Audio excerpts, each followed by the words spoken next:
Kembali lagi dengan saya, Safrini Yunus, mahasiswa Institut Agama Islam Negeri Ternate, Fakultas Ekonomi dan Bisnis Islam, Prodi Manajemen Keuangan Syariah. Video kali ini untuk membahas database manajemen sistem, menunjang tugas mata kuliah Sistem Informasi Manajemen di bawah naungan Bapak Dosen Fauji Eskom M.Eng. Masuk pada pembahasan yang pertama, yaitu pengertian dari database manajemen sistem atau disingkat dengan DBMS adalah suatu sistem atau software yang dirancang khusus untuk mengelola suatu database dan menjalankan operasi terhadap data yang diminta oleh banyak pengguna. Ada beberapa ahli mengemukakan definisi dari DBMS, salah satunya yaitu C.J. Date.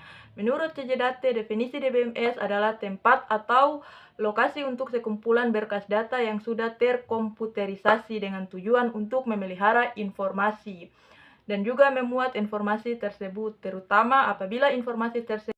Selanjutnya, tujuan utama penggunaan DBMS atau Database Management System dalam jaringan komputer adalah untuk menghindari kekacauan dalam hal pengelolaan data yang jumlahnya besar.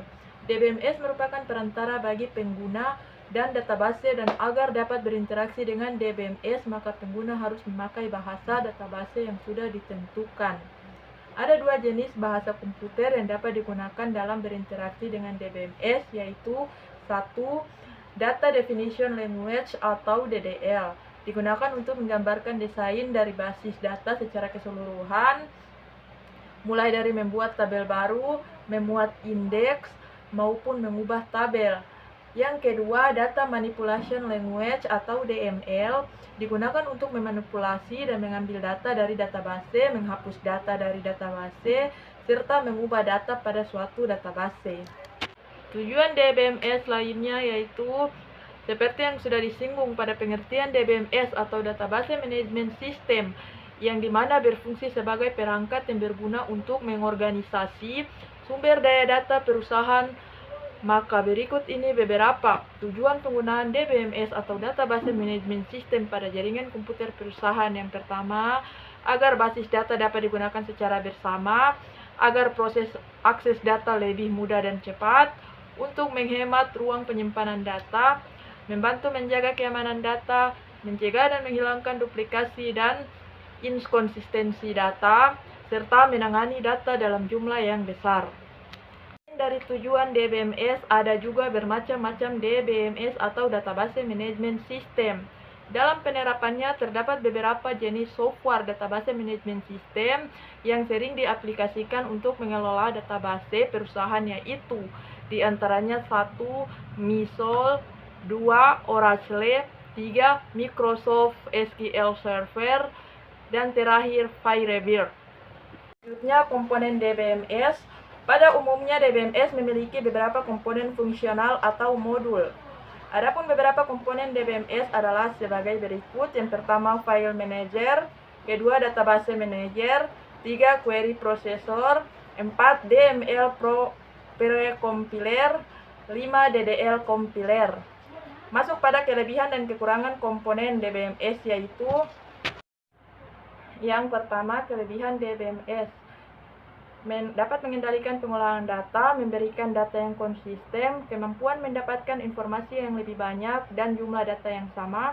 Pengguna dapat memakai data secara bersama-sama, memperbaiki integritas data, menjaga keamanan, membantu penetapan standarisasi, perbandingan skala ekonomi, dapat menyeimbangkan konflik kebutuhan, mempercepat produktivitas, mempercepat akses dan respon data, meningkatkan pemeliharaan data melalui data independen, meningkatkan konkurensi, dan meningkatkan layanan batch-up dan recovery.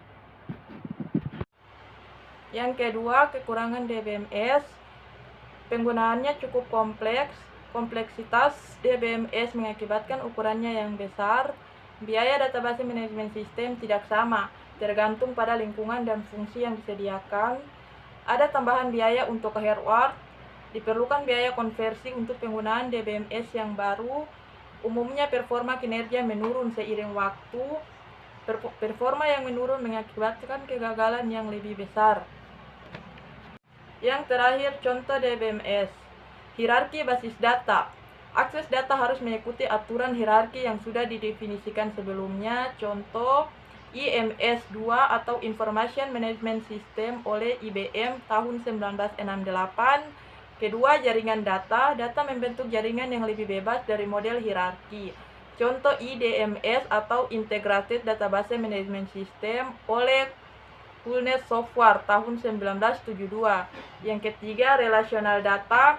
Data dikumpulkan atau data dikelompokkan secara bebas menurut jenis melalui proses normalisasi. Contohnya INGRE oleh Un of CA dan Relational TIS pada tahun 1973, System R oleh IBM Research pada tahun 1975, Oracle oleh Rational Software Inc. pada tahun 1979, Base 2 oleh Aston Ted pada tahun 1986.